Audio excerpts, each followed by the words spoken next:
देवानां च ऋषीणां च गुरुमकाञ्चन सन्निधौ बुद्धिभूतं त्रिलोकेशं तं नमामि बृहस्पतिं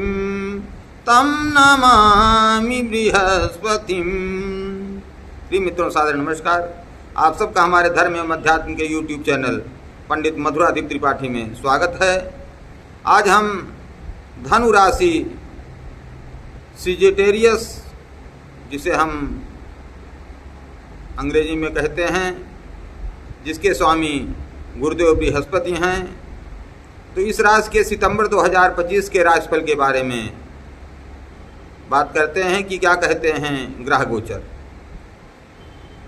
धनु राशि नवीं राशि, भाग्य वाली राशि, स्वाभिमानी राशि है। ऐसी राशि वाले वक्ता होते हैं, बड़े संस्कारी होते हैं, लेकिन जब इनको क्रोध आता है तो वाणी में कटुता बहुत आ जाती है। और आप समझ लीजिए, वाणी में कटुता नहीं आनी चाहिए। क्यों? क्योंकि अस्त्र शस्त्र का घाव तो भर जाता है, लेकिन वाणी का घाव जो है वह नहीं भरता है। इसलिए वैसे भी धनु राशि वाले बड़े, जब बुद्धिमान राशि है, ज्ञानी राशि है, गुरु की राशि है, तो समझदार होते हैं, तो अपनी वाणी को थोड़ा संयमित रखें, प्रिय बोलें। सत्यम ब्रूयात् प्रियम ब्रूयात् न ब्रूयात् सत्यम अप्रियम। तो अग्नि तत्व की राशि है धनु राशि, और क्षत्रिय वर्ण है। साथ में इनका स्वभाव जो है अधिकार प्रिय है, अधिकार चाहते हैं, करुणामय हैं और मर्यादा के इच्छुक हैं। पैरों की संधि और जंघाओं का विचार इस राशि से किया जाता है। तो धनु राशि जो कि लग्न और चतुर्थ भाव के स्वामी गुरु सप्तम स्थान में विद्यमान है, मिथुन राशि में। लग्न और चतुर्थ के मालिक होकर के सप्तम स्थान में विद्यमान है। सप्तम स्थान में विद्यमान होकर के अपनी ही राशि, मूल त्रिकोण राशि धनु राशि को देखते हैं सप्तम दृष्टि से, और नवम दृष्टि से तृतीय भाव को, पराक्रम के भाव को देखते हैं, और पंचम दृष्टि से ये देखते हैं आय के स्थान को, इनकम के स्थान को। तो निश्चित रूप से इनकम अच्छी रहेगी, आय अच्छी रहेगी, और आपको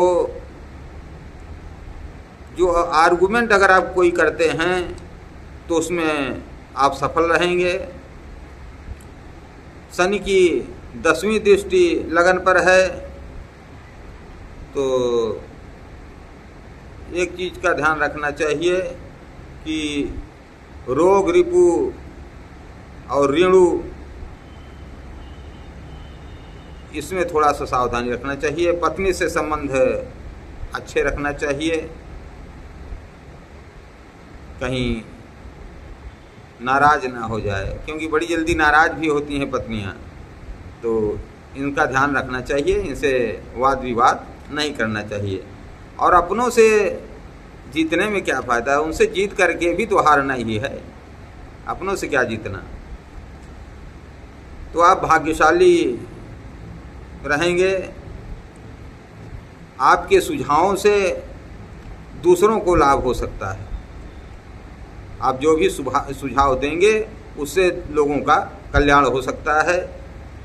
शुक्र 6वें और 11वें भाव के मालिक 8वें भाव में बैठे हुए हैं,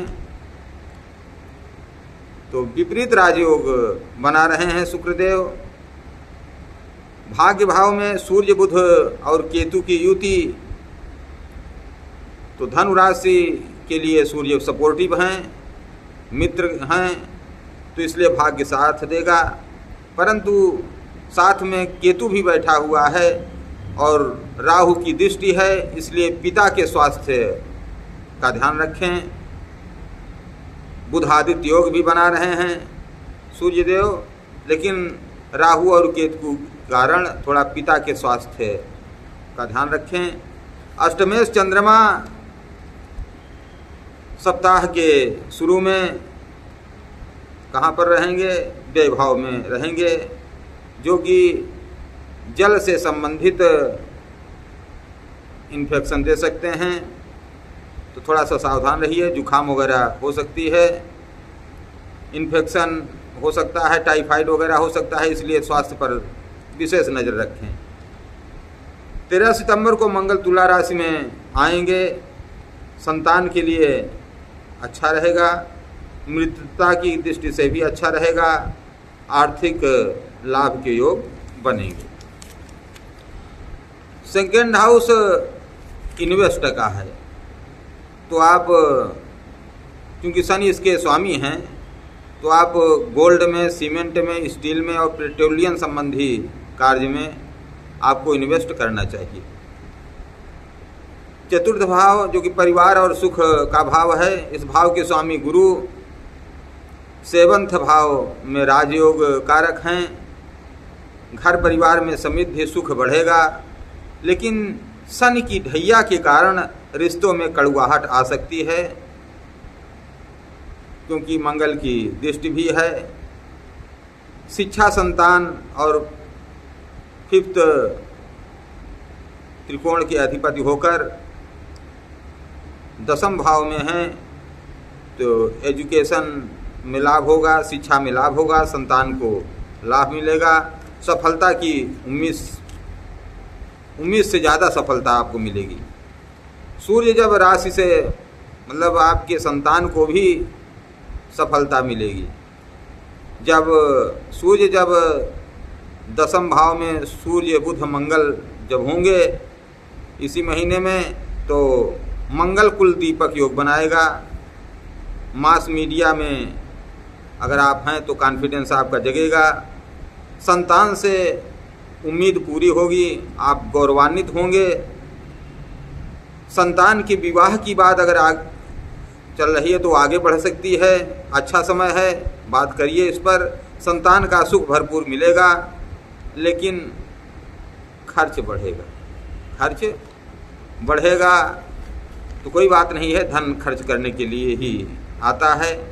सन की ढैया के लिए आपको शनिश्चरी अमावस्या आ रही है 23 तारीख को, 22 को सेकेंड मीटिंग से दोपहर के बाद से 23 तारीख दोपहर तक रहेगी। तो आप 23 तारीख को सुबह या फिर 22 तारीख को सायंकाल में, 23 तारीख में चूँकि शनिवार भी है इसलिए अद्भुत संयोग बन जाएगा। अमावस्या वैसे भी पितरों के लिए, जो हमारे पितृ हैं उनके लिए, और चूँकि पीपल में ब्रह्मा विष्णु महेश तीनों निवास करते हैं, और शनि की जो ढैया चल रही है उससे लाभ और निजात पाने के लिए, शनि की कृपा दृष्टि प्राप्त करने के लिए इस दिन प्रातः काल सूर्योदय से पूर्व आपको पीपल के पेड़ में जलदान, दीपदान और हो सके तो परिक्रमा अवश्य करनी चाहिए, और आपको निश्चित रूप से लाभ होगा। हर हर महादेव, जय श्री कृष्ण, जय श्री राधे। अगर आपको हमारा चैनल अच्छा लगे तो please like, share and subscribe. जय श्री कृष्ण, जय श्री राधे।